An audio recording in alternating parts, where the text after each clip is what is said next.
اللہ اللہ اللہ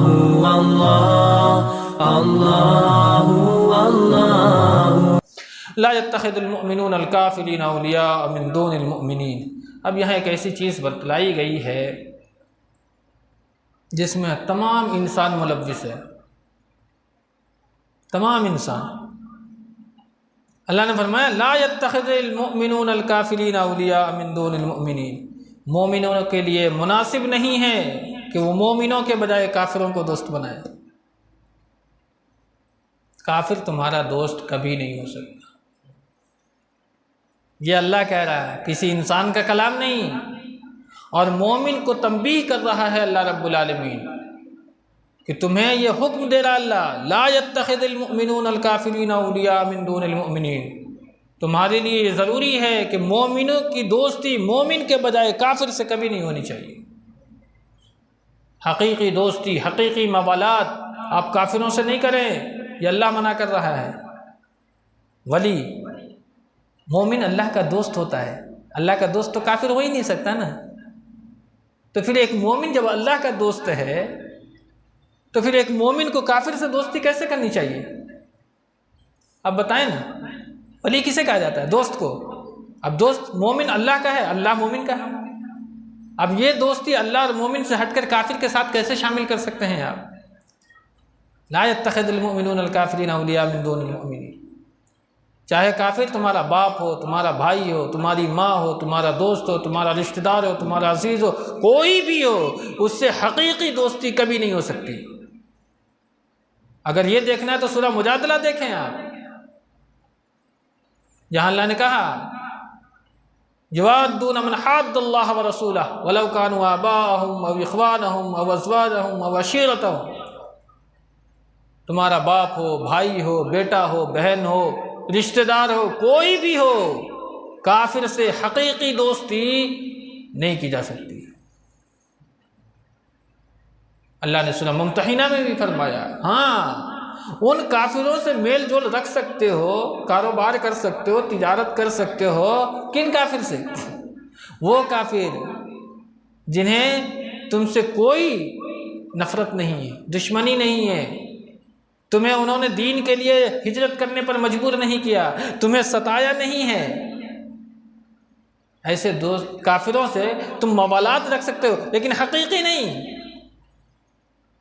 حقیقی دوستی کسی کافر سے نہیں۔ ان تبرؤہم وتقسطوا الیہم، جب بھی معاملہ ہو ان کے ساتھ انصاف کا معاملہ کرنا۔ کن کے ساتھ؟ جنہوں نے تمہیں کوئی تکلیف نہیں دی ہے اسلام پر عمل کرنے کی وجہ سے، تمہیں ہجرت کرنے پر مجبور نہیں کیا ہے، ایسے کافروں کے ساتھ تمہارا کیا ہو؟ انصاف والا معاملہ ہونا چاہیے۔ لیکن حقیقی دوستی ان سے بھی نہیں کرنی ہے۔ اللہ آگے فرمایا وَمَن يَفْعَلْ ذَلِكَ فَلَيْسَ مِنَ اللَّهِ شَيْئًا، اور جو کوئی بھی ایسا کرے گا اللہ سے اس کا کوئی تعلق نہیں۔ بہت زبردست تنبیہ ہے یہ۔ کافر سے حقیقی دوستی کرنے والا شے، کوئی بھی انسان، کافر سے اگر آپ نے حقیقی دوستی کی تو گویا کہ آپ اللہ سے دوستی نہیں کرتے۔ وَمَن يَفْعَلْ ذَلِكَ فَلَيْسَ مِنَ اللَّهِ شَيْئًا، یہ اللہ فرماتا ہے۔ کوئی بھی کسی بھی قرآن کا ترجمہ اٹھائے وہاں یہی ترجمہ لکھا ہوگا، جو ایسا کرے گا اس کا اللہ رب العالمین سے کوئی تعلق نہیں ہوگا۔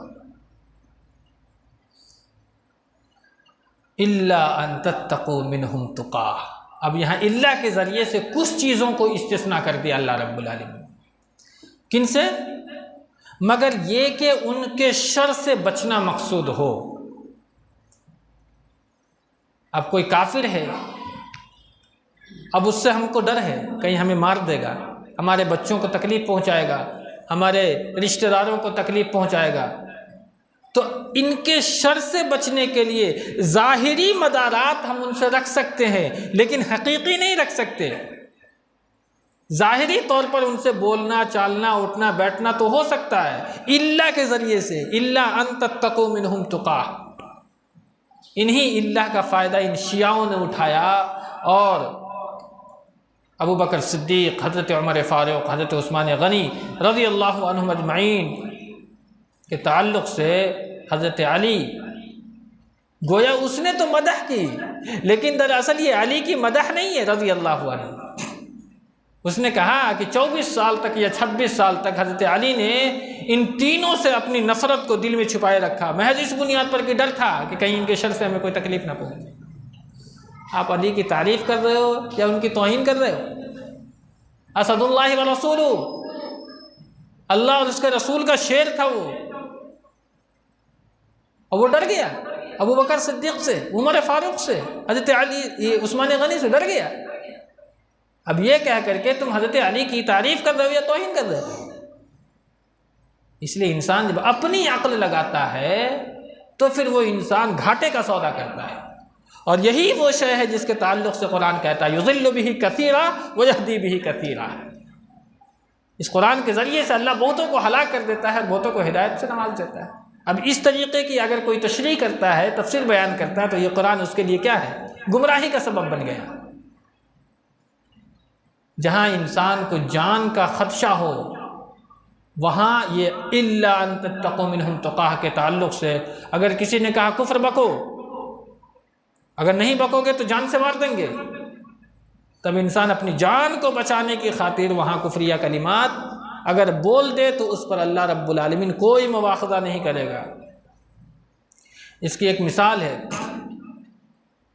مکہ کے اندر میں حضرت عمار، حضرت یاسر، حضرت سمیہ رضی اللہ عنہم اجمعین، اسلام کی راہ میں سب سے پہلے جان دینے والی عورت حضرت سمیہ، ابو جہل ان تینوں کو اتنا مارا، تاریخ پڑھیں تو انسان کے آنکھ آنسوؤں کا سیلاب جاری ہو گیا، بہت تکلیف دی ابو جہل نے۔ جب وہ مارتے مارتے تھک گیا تو حضرت سمیہ سے صرف اتنا کہا کہ یہ میرے معبود کے تعلق سے اتنا بول دو کہ اس میں بھی کچھ ہے، ہم تمہاری جان بخش دیں گے، صرف اتنا بول دو کچھ اس میں بھی ہے۔ حضرت سمیہ نے انکار کر دیا، کچھ بھی نہیں۔ ابو جہل نے پھر ان کی شرمگاہ پر وہ نیزہ مارا جس کی بنیاد پر وہ شہید ہو گئی۔ حضرت سمیہ جنہوں نے کہا تھا کہ جنت کی خوشبو کو میں سونگھ رہی ہوں، تم مجھے کفر بکنے پر مجبور کر رہے ہو، جنت کی خوشبو آ رہی ہے ہمیں۔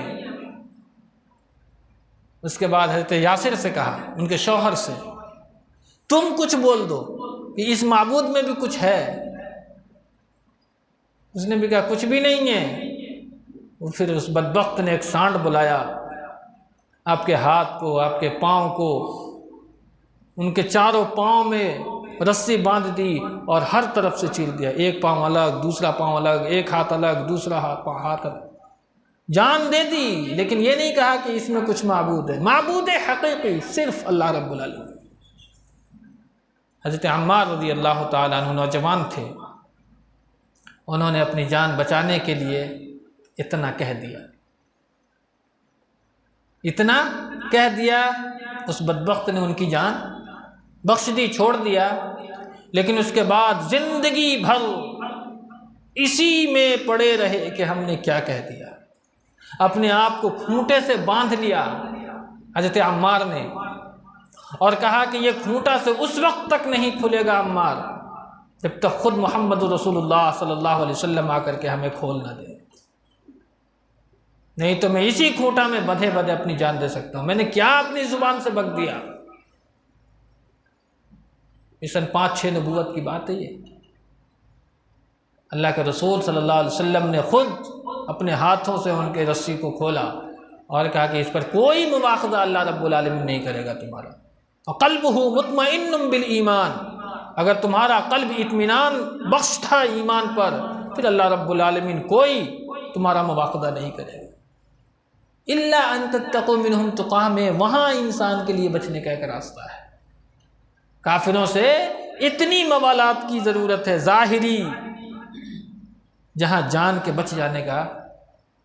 بچانے کا اندیشہ ہو، جہاں جان کے جانے کا ڈر ہو، وہاں آپ بچ سکتے ہیں، لیکن ایمان پر آپ کا قلب مطمئن ہونا چاہیے۔ بعد میں پھر اللہ رب العالمین نے وہ آیت کریمہ نازل فرمائی إِلَّا مَنْ أُكْرِهَ وَقَلْبُهُ مُطْمَئِنٌ بِالْإِيمَانِ وَيُحَذِّرُكُمُ اللَّهُ نَفْسَهُ، اور اللہ رب العالمین تمہیں اپنی ذات سے ڈراتا ہے، یعنی اللہ نے اپنے لیے نفس کا ذکر فرمایا ہے. نفس کے مختلف اقسام ہیں. اگر آپ سامنے قرآن کریم کے ان تمام تشریحات کو نہیں رکھیں گے تو آپ بھٹک جائیں گے. یہ کیا ہے؟ نفس کی کئی ساری قسمیں ہیں. نفس امارہ ہے، نفس مطمئنہ ہے، نفس لوامہ ہے. لیکن یہاں نفس سے پورا وجود مراد ہے. یہ اللہ کی پوری ذات مراد ہے. وَيُحَذِّرُكُمُ اللَّهُ نَفْسًا. اس کے تعلق سے ایک واقعہ ہے. بنو عباسیہ کے دور میں جب وہ فتنہ خلق قرآن کا نکلا تھا تو سرکاری عالم، آج کے دور میں سرکاری وکیل ہوتا ہے نا، اس دور میں سرکاری عالم ہوا کرتے تھے بنو عباسیہ کے دور میں، اور ایک پرائیویٹ عالم، ان کے درمیان بحث چھڑ گئی تھی. سرکاری عالم نے پوچھا تھا قرآن شے ہے یا نہیں؟ ہاں بھائی شے ہے، چیز ہے یہ. تو اللہ قرآن میں فرماتا ہے اللہ خالق کل شیء، اللہ ہر چیز کو پیدا کرنے والا ہے. تو جو چیز پیدا ہوئی ہے وہ تو مخلوق ہو گئی نا.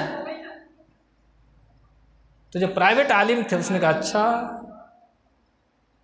نفس کا کیا معنی؟ یہی آیت کریمہ ہے. اللہ نے کہا وَيُحَذِّرُكُمُ اللَّهُ نَفْسَهُ. اللہ رب العالمین اپنے نفس سے، اپنی ذات سے لوگوں کو ڈراتا ہے.